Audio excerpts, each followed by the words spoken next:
I've been in recruitment for 15 years, and I have to admit, some interview questions we ask you when you interview are hard. In today's video, I'm going to talk about 8 of the most common questions you're going to get asked in an interview, and I'm going to rank them based on how hard they are to answer and how often candidates mess them up. Let's go. Okay, so first and foremost, this is kind of like almost one of those tier list videos where you go through and you examine things and you kind of rank them. I thought it'd be really interesting to take 8 of the most common questions that I've asked in my 15-year career in recruitment and kind of rank them as to how hard they are. Now, some of these questions I don't ask because I don't love them, but I know they are common questions, so I wanted to add them to the list. So this is the list we're going to be looking at here. These are the 8 different questions, and I'm about to rank them right now in order from easiest to answer to hardest to answer. I want you to take a moment, take a look at this list and see if you and I are on the same page. All right, let's go. Now, first off, the easiest question of all these is walk me through your resume or tell me about yourself. This is a really common interview question. It's usually asked at the very beginning of an interview as just like a way to warm the people up and get them talking. The way people mess this up is twofold.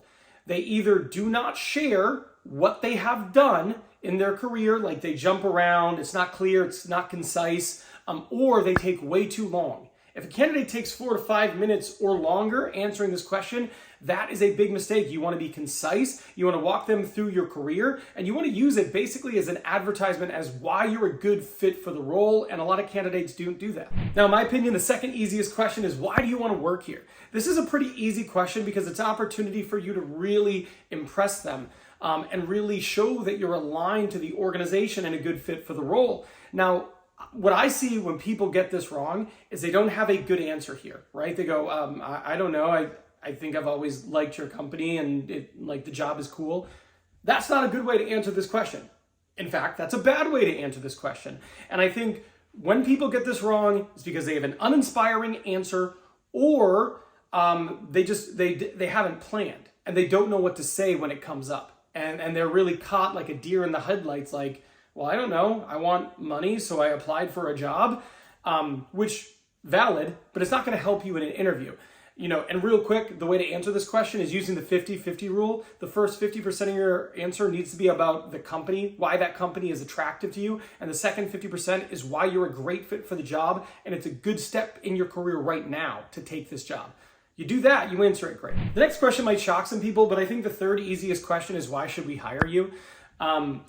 When people get this wrong, it's because they do a really poor job articulating why they're a good fit for this role. The other reason they get this wrong is when you hear this question, it shouldn't be why should we hire you? It's why should we hire you instead of somebody else? So what you need to do is start with why you're qualified and effective in the role. But the second thing, share your unfair advantage, right? Whatever it is that you have that makes you unique relative to the other people who are probably applying for this role, you want to share that. You just have to think about this question is why should we hire you instead of somebody else? And you need to orient your answer around fixing, filling that need, right?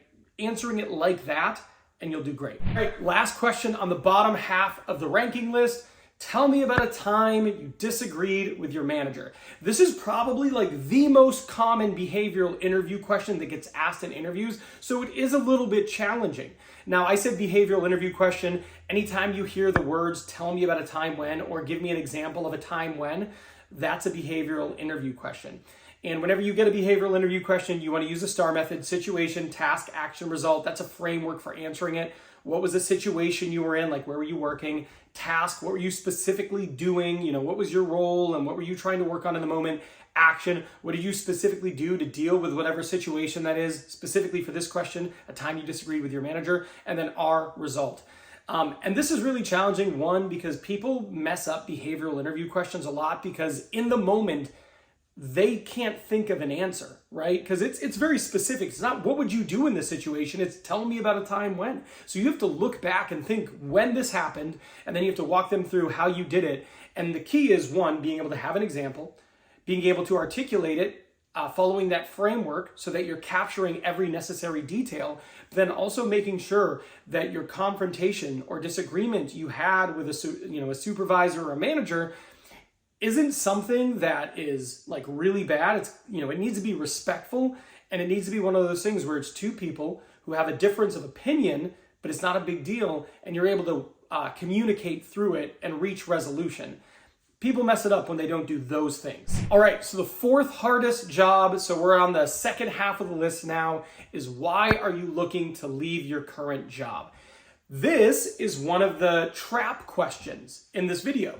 And by that I mean they're asking you a question and it's literally like a trap because you cannot answer this question honestly, right? Like if you're looking for a new job, because your current company doesn't pay enough and you hate your boss, you cannot say those things. You know you can't say those things. I know you can't say those things. They know you can't say those things. So people get this wrong because most of the time they don't have a good answer that isn't negative. So you can't say anything negative, but you also have to have a convincing reason why you're looking for a new job. I always tell people the key to answering this question is just don't make it about what you're running from, make it about what you're running towards.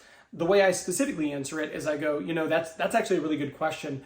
I'm not actively looking for a new job. I'm actually pretty happy where I'm at, but I happened to get a notification on LinkedIn that this job was open. And I looked at the job and it was really interesting. And there's a lot of things in the job, specifically A, B, and C, that I'd like to be doing that I don't get to do in my current job as much as I'd like to. And I've always really respected your company. So when I saw that, I decided that I really wanted to pursue it. Again, I'm very happy where I'm at. I'm not actively looking, but this job I did find intriguing. That's how I answer this. But again, the way people mess it up is they say something negative about their current employer most of the time. And if not that, it's because they can't craft like a compelling, believable answer as to why they're sitting there right now interviewing. All right, the bronze medal, the third hardest question in this list to me is where will you be in 5 years? This is another one of those questions that's hard because everybody asks this. Not everybody, but a ton of people. Hiring managers who don't have a lot of experience interviewing people are aware of this question, so they're going to ask it. They're also going to be sensitive if you talk about a job that isn't theirs, right? You can't say, well, in 5 years, I'd like to have gotten this job and been promoted twice, and I'd like to be in a manager role. I'd like your job, sir. Like, you can't do that, right? So this is one of the things that happens. People say something about a role ahead of the role they're applying for, which, although reasonable, hiring managers don't like, or they don't have a good plan, right? Because it's really hard to communicate where you're going to be in 5 years when in this moment, you need to be impressing this person and making them want to hire you for this job. So it can be a really challenging question to answer. My advice, whenever you're answering this question, is to make it more about your personal professional growth and development, right? Like, how are you going to be better as a professional? What are you going to add to your skills, your education, your experience? How are you going to grow as a professional and be more effective? That's what you want to focus on. If you focus specifically on, levels up and multiple promotions from now until then, it's probably going to push them away. That's how a lot of people get this wrong. The second hardest question is, what are you looking for salary-wise? So this is the silver medal, and I picked this one as number 2, in part because there's so much gravity here. Getting this question wrong could cost you $15,000. And you don't want that. I don't want that for you either. But that's a legitimate repercussion here. If you get this wrong, to that degree, like if you lowball what you're willing, they might have been willing to pay you a lot more, and now they won't. Or if you say a number too high, they might decide, we can't move forward with this person. They cost too much, and they decide not to interview you. So it's really hard. It's also one of those things that can be really confrontational. Maybe you don't want to share where you're at, and you end up with like a little bit of an awkward moment with a recruiter. So for me, I would say this is the second hardest question on this list. And the hardest question on this list, what is your greatest weakness? I say this one's the toughest because it is really hard to navigate.